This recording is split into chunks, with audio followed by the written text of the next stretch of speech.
लेकिन याद करिए दर्शकों, जब दूसरा शाही स्नान था, उस अमृत स्नान के दिन जिस तरह की भगदड़ थी और तस्वीर थी, उसके पीछे अब साजिश की बू कहीं ना कहीं से आ रही है। और खुद लगातार वहां पर जो महामंडलेश्वर हैं, उनका भी कहना है कि इस हादसे के पीछे कोई बड़ी साजिश हो सकती है। रिपब्लिक भारत ने बातचीत की है प्रकाशानंद गिरी से, उन्होंने क्या कुछ कहा है, सुनवाते हैं आपको। सभी संत लोग माननीय मुख्यमंत्री की बातों को समर्थन करते हैं कि कहीं कोई षड्यंत्र महाकुंभ पर हो सकता है, इसकी जांच होगी तो पता चलेगा। लेकिन जिस तरह से युवाएं लोग आकर्षित होकर के सनातन धर्म के प्रति आ रहे हैं, जो भीड़ आ रही है उसमें युवाएं लगभग 60% के लगभग है। जिस तरह पन्नू ने धमकी दी थी या अन्य लोगों ने वक्फ बोर्ड, तो कभी कुछ, तो यह हो सकता है कि कोई न कोई साजिश हो सनातन धर्म के प्रति, और सनातन धर्म के प्रति हमेशा कुठाराघात अन्य लोगों ने किया है। तो दर्शकों, अब आगे बढ़ेंगे। दरअसल लगातार जो विदेशी पर्यटक, विदेशी मेहमान, विदेशी वीआईपी पहुंच रहे हैं इस वक्त संगम की नगरी में, इसको लेकर सिद्धार्थनाथ सिंह ने क्या कुछ कहा है, सुनवाते हैं आपको। आज सनातन धर्म से जो राजदूत आए हैं 116 देशों के, उनका आज परिचय हुआ है भारत के सनातन धर्म से। और वो राजदूत तो है ही है, लेकिन आज जब उन्होंने डुबकी लगाई संगम पर, वो जब यहाँ से जब वो अपने देश जाएंगे तो वो भारत के राजदूत बन के जाएंगे, भारत के सनातन धर्म के राजदूत बन के आए। तो ये एक बहुत बड़ी चीज है और मेरे को लगता है आज जो लोग आए हैं वो बहुत खुश हैं। महाकुंभ में आस्था की डुबकी लगाने के लिए देश विदेश से श्रद्धालु संगम नगरी पहुंच रहे हैं। 35 देशों के 116 राजदूतों ने संगम में स्नान किया है, जिसके बाद सीएम योगी ने उनके आगमन पर स्वागत किया। और स्वागत के साथ ही मुख्यमंत्री योगी आदित्यनाथ ने जो कुछ कहा, वो वाकई हर एक देशवासी को गर्व और गौरव से भर देगा। आदरणीय प्रधानमंत्री श्री नरेंद्र मोदी जी के मार्गदर्शन में उनके विजन को जमीनी धरातल पर उतारने के लिए ये पूरी कार्य योजना बनाई है। 13 जनवरी से आयोजन प्रारंभ हुआ था। आज तक 33 करोड़ लोगों ने यहां पर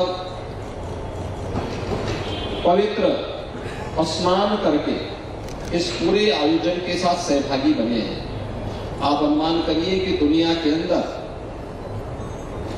इतनी बड़ी आबादी एक स्थान पर, एक टेम्परेरी सिटी में आकर के और इस आयोजन में भागीदार बने। अगले 26 दिनों तक फिर आयोजन, अभी 25 अन्य दिनों तक आयोजन चलेगा, यानी 26 फरवरी तक। और 26 फरवरी तक चलने वाले इस आयोजन में हमारा अनुमान है कि 45 करोड़ से अधिक श्रद्धालु आकर के इस पूरे आयोजन में सहभागी बनेंगे।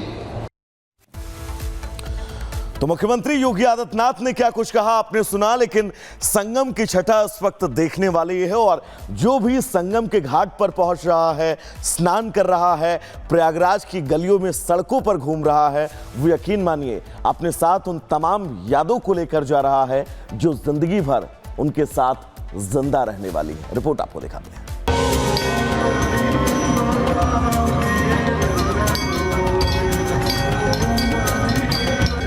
अनेकता में एकता भारत की विशेषता का परिचय देता महाकुंभ अपने आप में पूरे संसार को समेटे सूर्य सा प्रकाशित हो रहा है, जिसकी रोशनी से हर एक सनातनी रोशन है। यही वजह है कि हर तरफ सनातन की रंगत देखने को मिल रही है, जिसका साक्षी बनने करोड़ों श्रद्धालु महाकुंभ की शुरुआत के साथ संगम की रेती पर रमता जोगियों के दर्शन करने पहुंच रहे हैं। 12 साल बाद लगे इस अद्भुत मेले में पहुंचने वाले सनातनी अपने अंदाज में भक्ति में लीन नजर आ रहे हैं। कुछ ऐसा ही करते दिखे देसी रॉक स्टार प्रभात मिश्रा, जो अपने गानों से महाकुंभ में संदेश देने के साथ साथ भक्ति करते दिखाई दिए। बहुत ही अद्भुत लग रहा है और वाकई हम लोग सभी बहुत धन्य हैं कि इस तरीके का नज़ारा देखने को मिल रहा है। हर हर गंगे हर हर गंगे हर हर गंगे बोल, हर हर गंगे हर हर गंगे हर हर गंगे बोल, माँ गंगा। पाप उन्हीं के होते माफ, पाप उन्हीं के होते माफ जिनके हृदय होते साफ, जो पूरी श्रद्धा से आते माँ के पास पूरी होती उनकी कामना जिनके मन में है विश्वास। जगत तारिणी मोक्षदायिनी पाप नाशिनी माँ गंगा, संकट हरनी माँ वैतरणी, हे जग जननी माँ गंगा, हे जग जननी माँ गंगा, हे जग जननी माँ गंगा। महाकुंभ में शिरकत करने पहुंच रहे श्रद्धालु भक्ति से सराबोर नजर आ रहे हैं। कोई अखाड़ों में पहुंच संतों का आशीर्वाद ले रहा है तो कोई महाकुंभ की आध्यात्मिक दुनिया को निहार रहा है, जिनमें से अधिकतर श्रद्धालु शाम होते ही संगम तट पर पहुंच जाते हैं, जहां होती आरती उन्हें आत्मीय शांति प्रदान करती है। आध्यात्मिकता की धरती कहा जाता है और यहाँ से मैं आपको सीधा मेला घुमाऊंगी उन लोगों को जो महाकुंभ में नहीं आ सकते हैं। लगातार यहाँ पर जय श्री राम, महादेव, हर हर महादेव का उद्घोष हो रहा है। ये देखिए अलग अलग चूड़ियाँ हो, आध्यात्म या शंख हो, डमरू हो, इस तरह से लोग खरीदने आते हैं। लेकिन मैं आपको कुछ अलग दिखाऊंगी।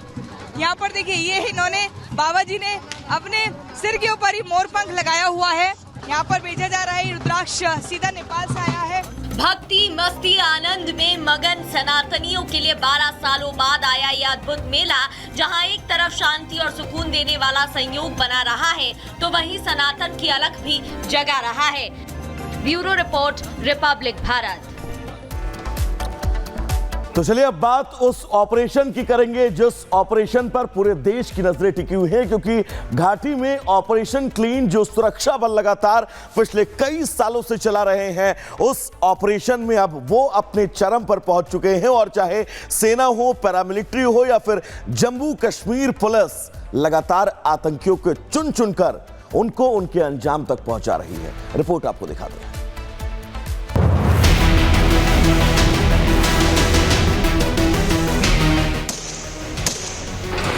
जम्मू कश्मीर में सफाई जारी, आतंकियों का हो रहा सफाया, आतंकियों के मददगारों के खिलाफ अभियान, शातिर अपराधियों पर काल बनकर टूटी फोर्स।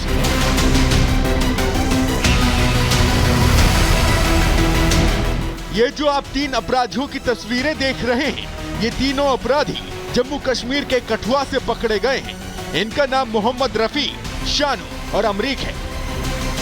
आरोप है कि तीनों अपराधी शातिर क्रिमिनल हैं। ये तीनों संदिग्ध गतिविधियों में शामिल थे, लेकिन अब तीनों जम्मू कश्मीर पुलिस के हत्थे चढ़ चुके हैं। जम्मू कश्मीर पुलिस ने तीनों के खिलाफ सार्वजनिक सुरक्षा अधिनियम 1978 PSA के तहत मामला दर्ज किया है। एसएसपी शोभित सक्सेना के निर्देश पर पुलिस ने बदमाशों को कठुआ से पकड़ा है। पकड़े गए अपराधियों के खिलाफ कई FIR दर्ज हैं। बीते रोज भी जम्मू कश्मीर में ताबड़तोड़ कार्रवाई की गई। विशेष अभियान चलाकर सेना ने 2 आतंकवादियों को ढेर कर दिया था। सरहद पर अभियान तो चल ही रहा है, लेकिन जिस तरह से अब अंदर सर्जरी हो रही है, उससे हड़कंप मच गया है।